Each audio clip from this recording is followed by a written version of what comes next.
Hola Pablo, y bueno, hemos llegado ya al último video en donde se explica qué es lo que dicen acá en este texto. Bueno, qué es lo que dicen, no, qué es lo que significa los modelados matemáticos que ahí hacen de la dinámica de sistemas. Bien, eh, para este curso, para este video vamos a tener que tener presente todos los conceptos anteriores: las funciones, las derivadas, las ecuaciones diferenciales y las integrales, aunque las integrales un poco. Bien, pero bueno, pongámonos entonces a trabajar con esto. Entonces, bueno, acá hablan de comportamiento. Me dijiste que tú entendías todo esto, de cómo una variable influye en otra, tal. Y bueno, así llegamos a la parte de esta de diagramas de Forrester.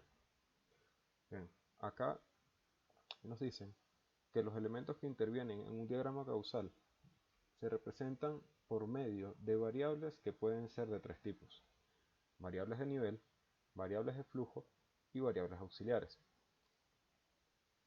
La manera en que estas variables actúan en estos diagramas causales se explica de manera mejor, según acá dicen, con una analogía de un sistema hidrodinámico, que es este que tenemos acá. Bien, en donde estas flechas que vemos acá son, eh, son el flujo por donde, como las tuberías por donde fluye algo, algún líquido, supongamos. Estos de acá son los recipientes en donde se almacena el líquido o lo que sea. Y estos lacitos con una flecha que tenemos acá son unas supuestas válvulas que tiene el sistema. Bien, entonces a lo que nos interesa acá más que todo son las variables. Tenemos por un lado las variables de nivel, que es el nivel de, digamos que es el líquido, del nivel del líquido en los contenedores, en cada uno de los contenedores. F es el flujo del líquido en los contenedores, y F se va a manipular justamente por las válvulas a medida que yo cierra o abra las válvulas. Bien.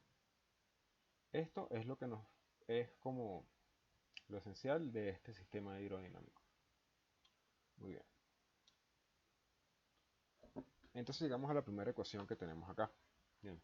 Esto no es una ecuación formal ni nada por el estilo. Esto es una ecuación intuitiva de cómo actúa el nivel, de cómo se relaciona el nivel con el flujo en el sistema dinámico este que tenemos acá. Bien. Lo que nos dice esto es que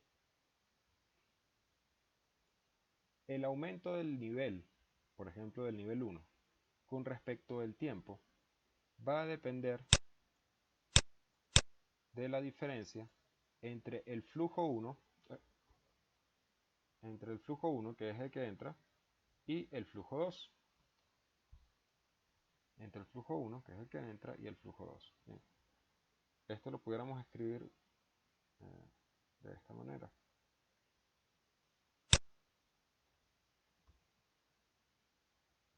N1, N1 es igual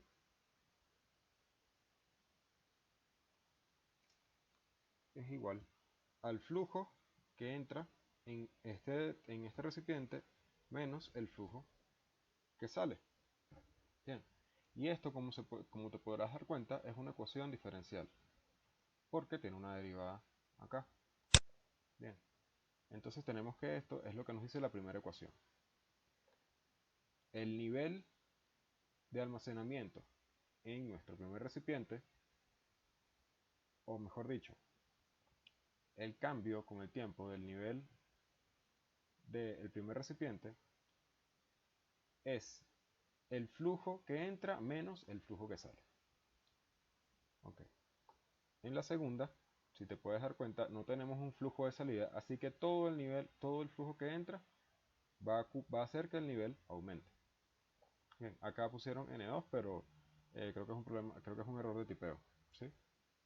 Porque esta es la que está unida a la tubería F4, es justamente el recipiente que tiene como nivel N3. Y por último, tenemos que N2 es muy parecido a N1, porque N1, bueno, tenemos un flujo de entrada, un flujo de salida, y en N2 tenemos un flujo de entrada y un flujo de salida. El nivel de N2 va a estar justamente dado por el flujo de entrada, F2, menos el flujo de salida. Bien, esto es lo que nos quiere decir esta parte de acá, estas tres ecuaciones diferenciales que tenemos acá. Ok, entonces acá nos dicen que la actuación en las válvulas son función de los diferentes niveles. No, eso no. Por acá nos hablan de que el flujo está dado por la actuación en las válvulas. Bien, porque no se controla directamente el flujo del líquido. Bueno, esta acción puede estar dada por una función. ¿Ok? Pero si dejamos esto a un lado, podemos decir que el flujo, bien sea F1, F2, F3 o F4, es una función de los niveles que se acumulan acá. O sea, del nivel en 1, del nivel en 2 y del nivel en 3. ¿Sí? Si te imaginas la cosa, pudieras ver que a medida que acá se aumenta el nivel, este va a generar más presión acá y va a hacer que el flujo en 2 sea mayor o menor, dependiendo de si el nivel acá es mayor o menor. ¿Sí? Entonces, de esta manera, cada uno de los niveles cada uno de los flujos está ligado a los niveles que tengamos en cada uno de nuestros recipientes. Bien. Por eso tenemos que F es dependiente de cada uno de los niveles. Hablan de que la ecuación no necesariamente es lineal. ¿Qué es una ecuación lineal? Una ecuación lineal es simplemente una recta. Bien, como habíamos visto en el video anterior, o en uno de los videos anteriores, que una recta tiene cierta característica en su expresión matemática, pero que también es un solo tipo de función. O sea, una ecuación lineal o una recta es un solo tipo de función. Bien. Es un caso particular de las funciones. Bien. Entonces tenemos que, bueno, ya tenemos dos de nuestras variables que nos habían mencionado acá arriba, las variables de nivel, N1, las variables de flujo, F1, F2, F3, F4. Nos falta por ver quiénes son las variables auxiliares. Bueno, resulta que en este tipo de sistema, en este tipo de ecuaciones diferenciales, nosotros podemos ayudarnos a resolver el sistema utilizando o definiendo otro tipo de variables. Bien, como esta que tenemos acá. Tenemos que A1 se define por este medio, A2 por este, y cuando definimos A1 y A2 de esta manera, tenemos que F1, nuestra variable del flujo 1, depende de solamente A2, que es una de nuestras variables que habíamos definido. Entonces, estas variables no están al principio en el sistema así como lo vemos, pero sin embargo nos ayudan a resolver el sistema matemáticamente. Está entre uno de los pasos que tenemos que seguir para resolver el sistema. Bien. Esto no quiere decir que ellas no signifiquen nada. Más adelante vamos a ver que muchas veces sí significan algo o se les da un significado porque se asemejan a algo o porque tienen unidades de algo, etc. Bien. Pero en sí no quiere decir que las variables de flujo, que las variables auxiliares, como solo sean un paso para resolver el sistema de ecuaciones diferenciales, no sean importantes. Ok, entonces, acá tenemos que eso conduce F1 y acá nos hablan sobre un tipo de variables que se llaman exógenas. Bien, si podemos ver acá, el flujo solo depende de N1, N2 y N3. Sin embargo, pudieran haber otras cosas que afectan el flujo, qué sé yo, el roce, la calidad de la tubería, la densidad del líquido, etcétera, cualquier otro tipo de cosas, o que no estemos hablando al principio o que se agreguen después al sistema. Bien, entonces este tipo de condiciones que no tomamos en cuenta al principio en nuestro modelo son exactamente nuestras variables exógenas. ¿Sí? Bien, entonces, de esto se trata. De estudiar las variables, el tipo de variables que se usan en los diagramas causales por medio de un sistema hidrodinámico. Ya vimos cuáles son las variables de nivel, las variables de flujo y las variables auxiliares. Bien, ahora sigamos acá. Acá nos hablan sobre los diagramas de Forrester y cuál es la simbología en este tipo de diagramas. Bien. Y comenzamos a hablar sobre lo que son las variables de nivel. Muy importante acá. Si te puedes dar cuenta en esta expresión, las, el, el nivel o el cambio en el nivel va a depender del flujo que éste reciba, pero a su vez el flujo va a depender de los niveles en los recipientes. Entonces tenemos que una depende de la otra, y esto lo vamos a ver un poco más adelante. Es importante mencionarlo una vez. Bien, entonces tenemos las variables de nivel. Son aquellas variables cuya evolución es significativa para el estudio del sistema y son equivalentes a las variables de estado de un sistema de descripción interna. Okay. Esto es, aquí hablan algo sobre termodinámica, que son las variables de estado de un sistema. No es algo importante como tal. Bien, entonces acá llegamos a un punto en donde nos quieren hablar sobre un sistema en el cual tenemos un recipiente que tiene una entrada, un flujo de entrada y un flujo de salida. Fíjate que es la misma ecuación diferencial. El aumento en el nivel con respecto al tiempo va a ser el flujo de entrada menos el flujo de salida. Okay.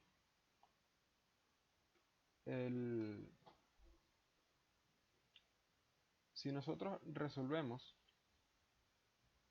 esta ecuación diferencial que está acá, no necesariamente que la resolvamos directamente, sino que la resolvamos generalmente, integramos en ambos lados y vamos a obtener esto de acá. Bien, que es la forma integral de nuestra ecuación. Estas dos ecuaciones son exactamente equivalentes. Si nosotros tomamos acá, por ejemplo, esta expresión y derivamos en este lado con respecto a t, y derivamos en este lado con respecto a t,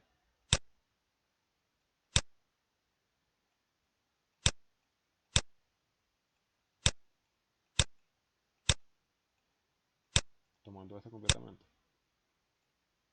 vamos a obtener que, bueno, en este caso tenemos dn de t, que es esto que tenemos acá, y en esto es una constante, la integral de cualquier constante se hace 0, y después tenemos la derivada, que la derivada de una constante es 0, y acá tenemos la derivada de una integral. Como vimos al final del video pasado, la derivada de una integral, al igual que la integral de una derivada, es el integrando. Bien, ¿qué es lo que tenemos acá? Después de derivar acá, obtenemos el integrando. Entonces vemos que estas ecuaciones son exactamente o transmiten exactamente la misma información. Después de esto, bueno, representan cómo cómo dependen estas variables de nivel del flujo que entra y sale de ellas, y acá ponen unas nubes que se ve al final del documento qué es lo que significan. Bien, pero acá de lo que hablan es de cómo las variables de nivel dependen de las variables de flujo en nuestro sistema hidrodinámico en particular. Bien, ahora venimos con las variables de flujo.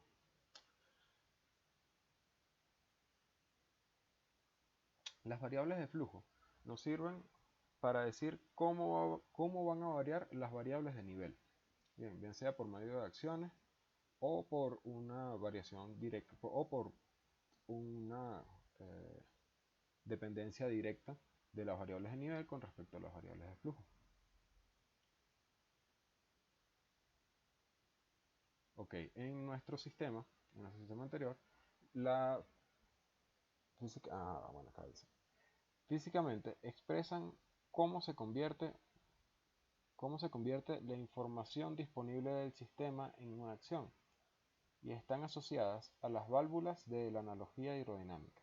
Porque cuando se actuaba sobre la válvula hidrodinámica, sobre la válvula de nuestro primer sistema, entonces esto hacía que el flujo transmitiera una información que llegara al final a las variables de nivel. ¿Sí?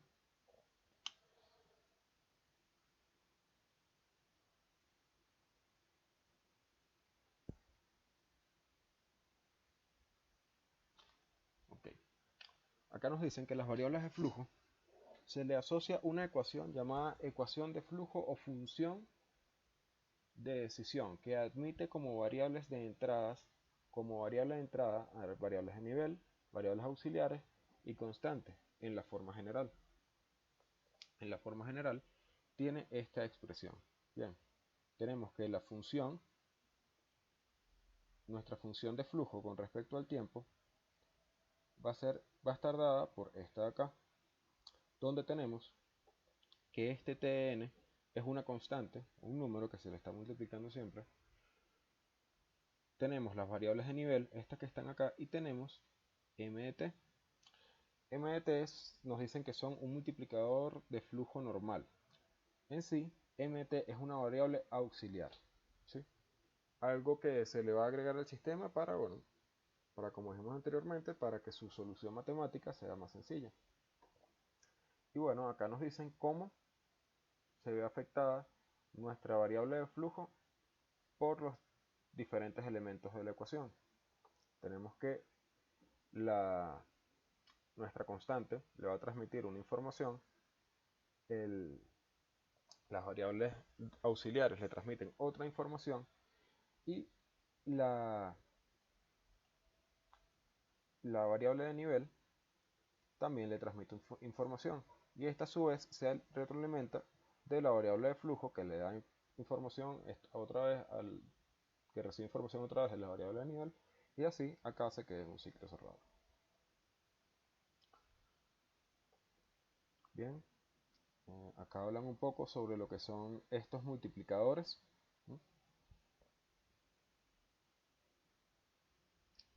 Eh, hablan sobre qué son los multiplicadores, sin embargo, no es que sea muy relevante lo que dicen acá, solo dicen qué forma pueden tener estos multiplicadores con respecto a otras variables que pueden ser variables de nivel o variables auxiliares, que son estas de PI.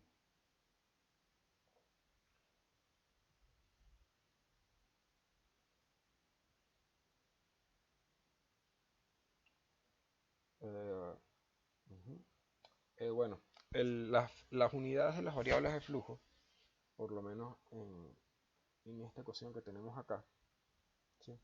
Tienen que tener unidades necesariamente de la misma unidad que tiene la variable de nivel sobre el tiempo. Por ejemplo, si nosotros estamos almacenando en nuestros recipientes en metros cúbicos o en una unidad de volumen, suponte metros cúbicos, está bien. Tenemos que la tasa de cambio va a ser metros cúbicos sobre segundos, por ejemplo, o sobre horas. Entonces, el flujo necesariamente tiene que estar en estas mismas unidades de las variables de nivel. ¿Sí? Suponte que este de acá sea metros cúbicos sobre segundos, bueno, entonces el flujo tiene que estar en metros cúbicos sobre segundos, por ejemplo que sean 5 metros cúbicos por segundo, cualquier valor. Okay. Seguimos entonces y ahora vamos a hablar sobre lo que son las variables auxiliares. Okay. Como decíamos en un principio, las variables auxiliares son variables que se usan más que todo o son variables, mejor dicho, que surgen a medida que uno está resolviendo el sistema matemáticamente, ¿sí? Surgen justamente para facilitarnos o como un paso necesario para poder resolver el sistema.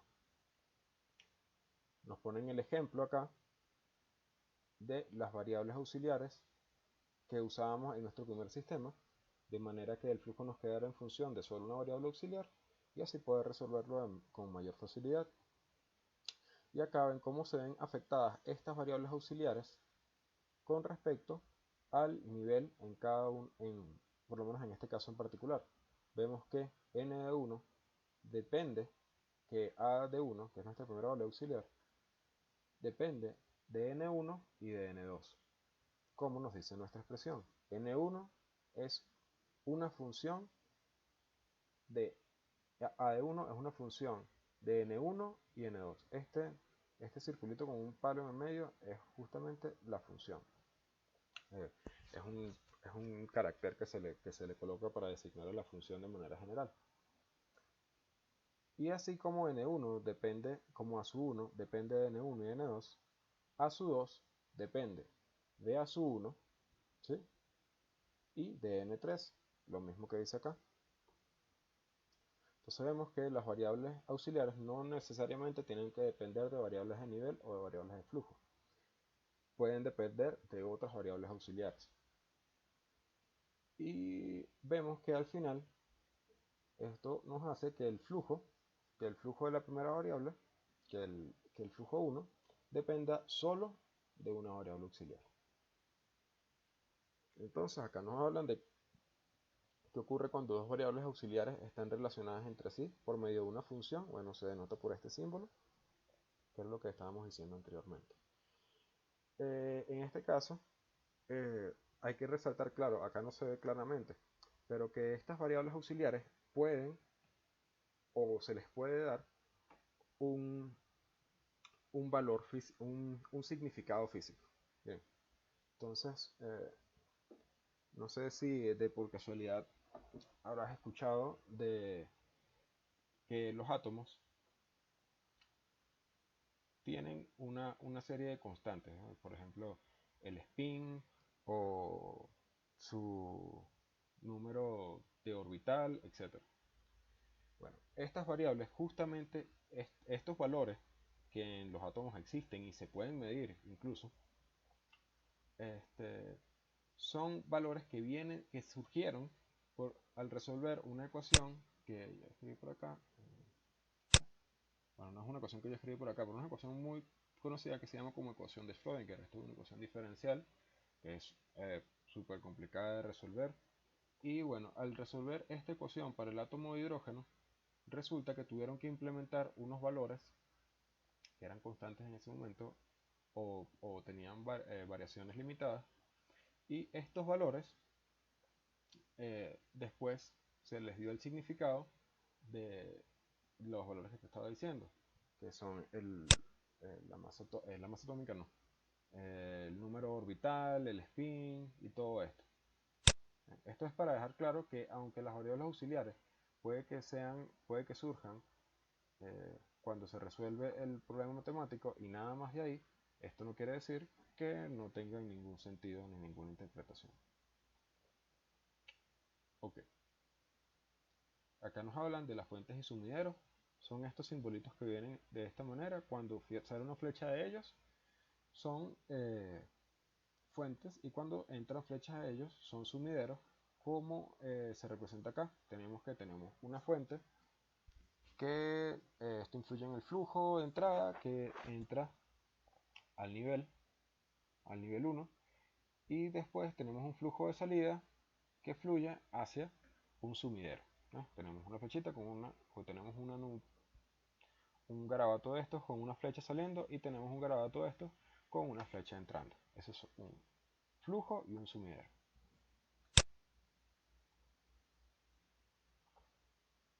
Ajá, pueden ser para canales de material o canales de información. Bien, entonces acá nos hablan de lo que es el retraso, ¿sí?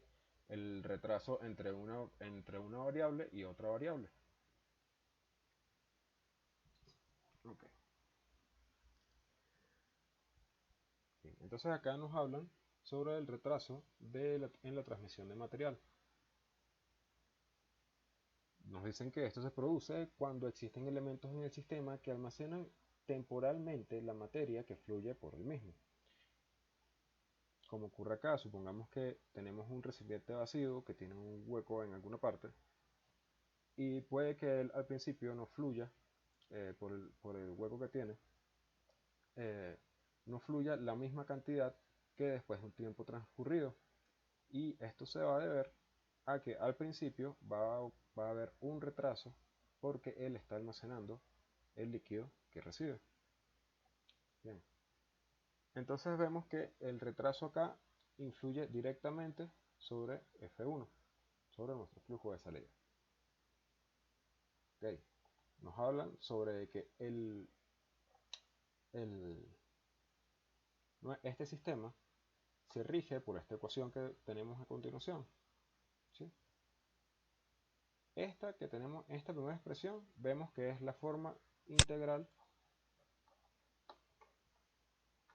de cuando tenemos el almacenamiento en una variable de nivel cualquiera. ¿Sí? Y tenemos este otro término acá.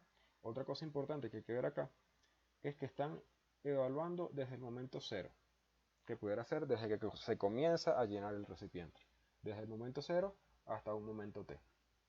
Bien. Y por otro lado tenemos esta expresión de acá. Bien.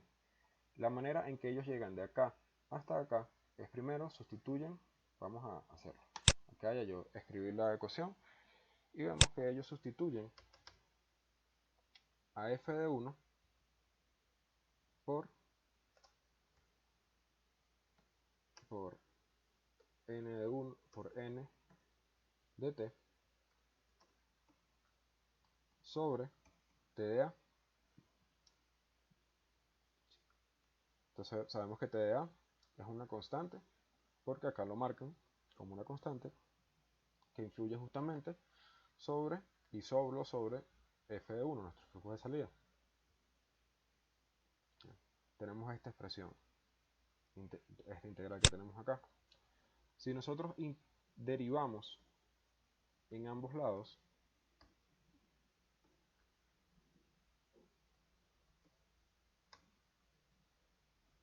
ocurre lo siguiente. Esta de acá nos queda, bueno, como su derivada, porque no conocemos qué forma tiene esta expresión, vamos a escribirla así. No conocemos qué forma tiene su expresión.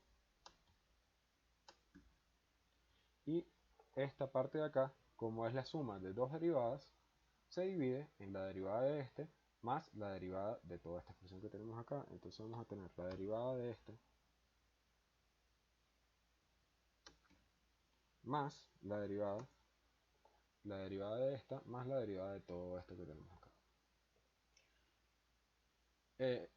N de 1 es una función. Bien, entonces cuando N de 1 se reemplaza con un 0, tenemos un número constante. La derivada de un número constante es 0.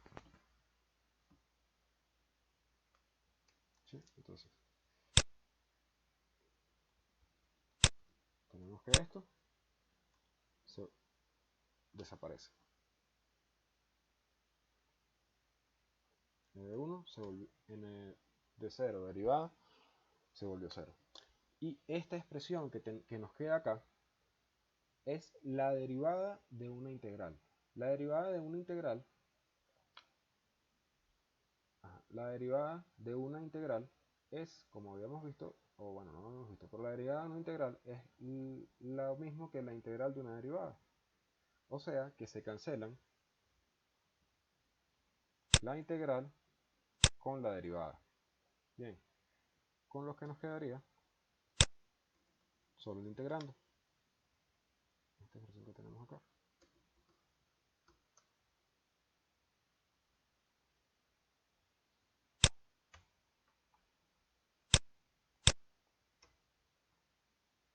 Bien, entonces la expresión que nos queda al final es la derivada de n de t va a ser igual al flujo de entrada menos n de t sobre t de a. Para dejar NDT solo de un lado de la expresión y que nos quede igual que la otra, NDT que está negativa de un lado pasa positiva por el otro. Y así obtenemos esta expresión de acá, que es justamente la que nos dice acá que obtenemos como resultado. Bien.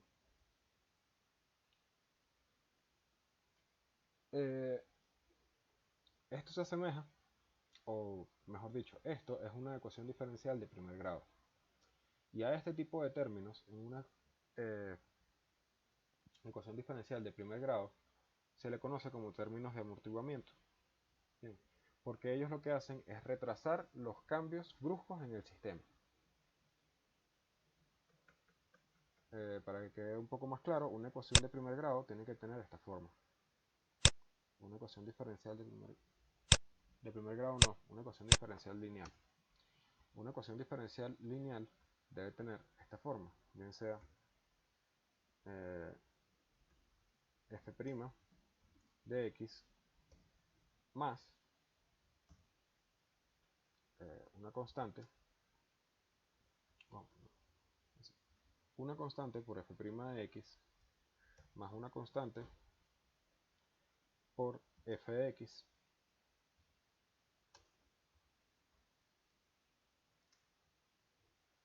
más otra constante. Y esto igual a 0. Bien. Esta es la forma de una ecuación diferencial lineal de primer orden. Vemos que acá tenemos f de x derivada, que en este caso es n de t, multiplicada por 1. Tenemos a f de x sin derivar, que es n de t acá, multiplicada por o dividida por t de a, lo mismo que multiplicada por b. Si nosotros tomamos a f de e y lo pasamos al otro lado de la ecuación, vamos a tener que menos f de e es c, y de este lado de la ecuación nos quedaría un 0. Bien. Entonces esta de acá tiene la misma forma que una ecuación diferencial lineal. Y como había dicho, este término de acá es un término de amortiguamiento o amortiguación, que lo que hace es reducir los cambios bruscos en, en el sistema. Por eso se le conoce como variable de retraso, porque una vez ocurra un cambio, este va a tardar, el sistema va a tardar en recibir toda la información de ese cambio. Bien, o en cambiar todo lo que vaya a cambiar. Bien, entonces por último tenemos esto que son el retraso en la transmisión de información. Ok, básicamente acá nos plantean el mismo sistema, las mismas ecuaciones que teníamos arriba, por lo que vamos a obtener el mismo resultado de este. Sobre este no te hablo mucho porque la verdad es que no entendí muy bien a qué se refería. Pero la parte matemática es la misma. Bien, de todas maneras, si tú puedes eh, ver claramente qué es lo que ocurre acá, me puedes decir, ah, sí, acá sí hay algo, ¿no? No, sí hay algo importante. A diferencia del sistema anterior, en la parte matemática, tenemos esto. Bien, en vez de tener a de x tal, vamos a ver esto aquí.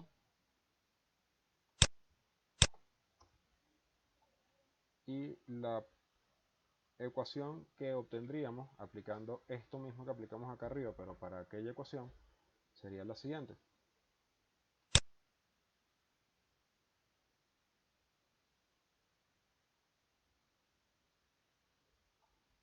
Sería n de t derivada más n de t sobre tp, que ahí dicen que es el tiempo, pero en vez de f de e, que es un valor constante, tenemos s de t. Esto de acá ya no es una ecuación diferencial lineal, bien, porque esta c no existe o en esta ecuación. O esta SDT no se puede modelar para que sea, no se puede tomar como una variable porque vemos que es una función. A medida que el tiempo varía, esta ecuación, esta función, mejor dicho, también va a variar. Este tipo de ecuaciones diferenciales sí tienen formas de resolverse en algunos casos, dependiendo de qué forma tenga SDT. Pero básicamente llega hasta acá, lo que nos interesa. La parte de las ecuaciones lineales y bueno, la identificación de cada una de las variables y de qué trataba el problema, o qué consistía el problema. Bien, bueno, con esto ya terminamos. Espero que te haya sido bastante útil todos los videos y que bueno, cualquier duda ya como sabes, como siempre te digo, escríbeme sin problemas, sin pena, que yo estoy en la mejor disposición para responderte tu duda y bueno, es más fácil así porque así eh, podemos hacer un intercambio de información más eficiente. Bueno, con esto me despido. Que tengas unos días, Pablo. Chao. Hasta luego.